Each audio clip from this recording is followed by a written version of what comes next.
Excusez-moi, je donne la parole à notre collègue Jean-Michel Favet. Vous avez la parole, monsieur le député. Oui, Monsieur le Président, je prends note qu'on a modifié la loi sur le marchepied. C'est sur cette loi que le débat s'est porté. Dans le premier débat, se sont posés un certain nombre de questions et de remarques sur la non-application d'un certain nombre d'articles de cette loi, en particulier le fait que 2 mètres doivent être laissés libres de tout obstacle.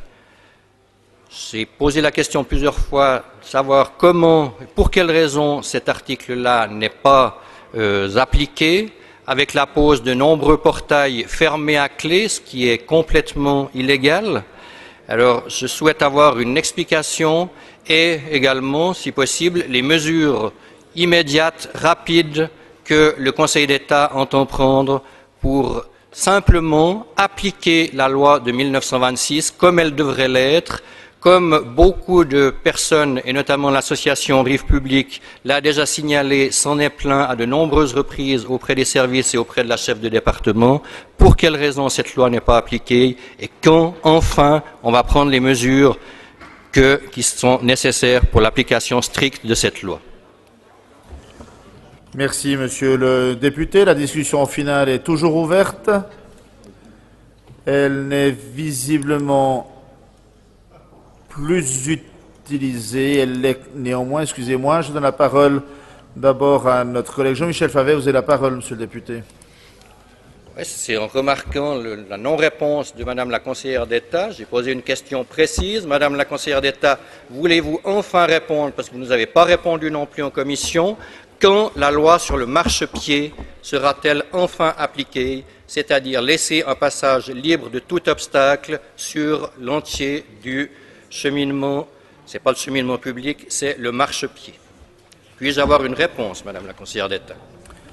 Merci, monsieur le député. Il y a notre collègue Christiane Jacquet-Berger qui avait demandé la parole. Je la lui donne avant de donner la parole à Madame la conseillère d'État.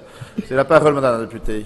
Merci, Monsieur le Président. J'allais poser la même question parce que si la réponse intéresse Monsieur Favet, elle m'intéresse moi aussi.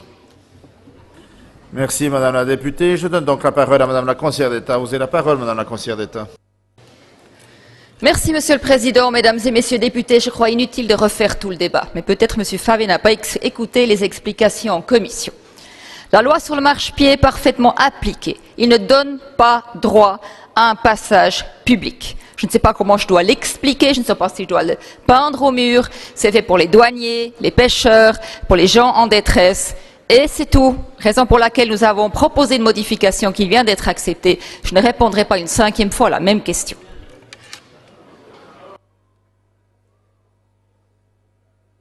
Merci, Madame la conseillère d'État. Notre collègue et d'autres demandent la parole. Puis-je essayer de demander aux uns et aux autres de garder un certain calme sur cette question, même si il est vrai qu'elle enflamme, en tout cas, les débats, même si d'aucuns diraient qu'il n'y a pas le feu au lac, mais c'est une autre question. Je donne la parole à notre collègue Jean-Michel Favet. Vous avez la parole, monsieur le député. Oui, Monsieur le Président, je regrette que la conseillère d'État en charge de ce dossier confonde la loi sur le marchepied, qui est claire, qui doit laisser un passage libre de tout obstacle sur l'entier de ce marchepied. Ce n'est pas le cas. Il y a de nombreux portails fermés à clé avec la complicité des services de l'État. Pour quelles raisons? Et en effet, le marchepied, puisque vous avez refusé d'intégrer ma proposition, le marchepied n'est pas encore public. Mais simplement, la loi sur le marchepied prévoit ce cheminement libre de tout obstacle. Pour quelles raisons est-ce que ce n'est pas appliqué? Merci, monsieur le député. Je donne maintenant la parole à notre collègue Alexis Bailly. Vous avez la parole, monsieur le député. Oui, merci, Monsieur le Président. J'abonde dans les propos de mon préopinant. J'avais montré la dernière séance un certain nombre de photos montrant clairement que la loi sur le marchepied n'est pas respectée, notamment entre Villette et Cuy. Donc la question est pourquoi